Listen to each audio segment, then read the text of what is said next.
হইয়া আসিলেন। বালককে জিজ্ঞাসা করিলেন, চক্রবর্তীদের বাড়ি কোথায়? বালক ডাঁটা চিবাইতে চিবাইতে কহিল, ওই হোথা।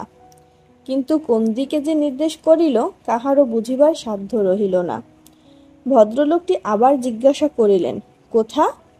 সে বলিল, জানি নে, বলিয়া পূর্ববৎ তৃণমূল হইতে রসগ্রহণে প্রবৃত্ত হইল।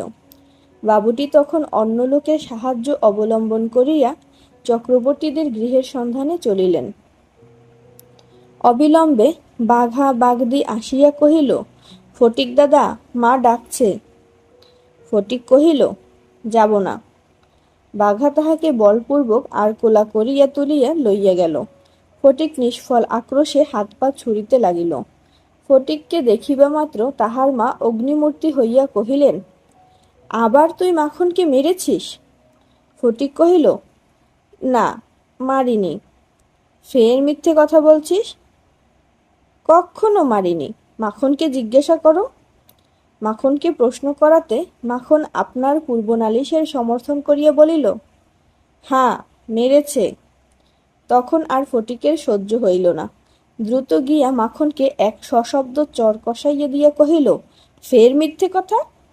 মা মাখনের পক্ষ লইয়া ফটিককে সবেগে নাড়া দিয়া তাহার পৃষ্ঠে দুটা তিনটা প্রবল চপটাঘাত করিলেন।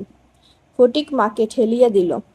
মা চিৎকার করিয়া কহিলেন, তুই আমার গায়ে হাত তুলিস? এমন সময়ে সেই কাঁচা পাকা বাবুটি ঘরে ঢুকিয়া বলিলেন, কি হচ্ছে তোমাদের? ফটিকের মা বিস্ময়ে আনন্দে অভিভূত হইয়া কহিলেন, ও মা, এ যে দাদা, তুমি কবে এলে? বলিয়া গড় করিয়া প্রণাম করিলেন। বহুদিন হইল দাদা পশ্চিমে কাজ করিতে গিয়াছিলেন। ইতিমধ্যে ফটিকের মার দুই সন্তান হইয়াছে। তাহারা অনেকটা বাড়িয়া উঠিয়াছে। তাহার স্বামীর মৃত্যু হইয়াছে, কিন্তু একবারও দাদার সাক্ষাৎ পায় নাই। আজ বহুকাল পরে দেশে ফিরিয়া আসিয়া বিশ্বম্বরবাবু তাহার ভাগিনীকে দেখিতে আসিয়াছেন। কিছুদিন খুব সমারোহে গেল।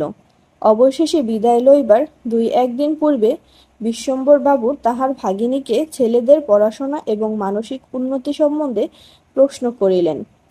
উত্তরে ফটিকের অবাধ্য উশৃঙ্খলতা, পাঠে অমনোযোগ এবং মাখনের সুশান্ত সুশীলতা ও বিদ্যানুরাগের বিবরণ শুনিলেন।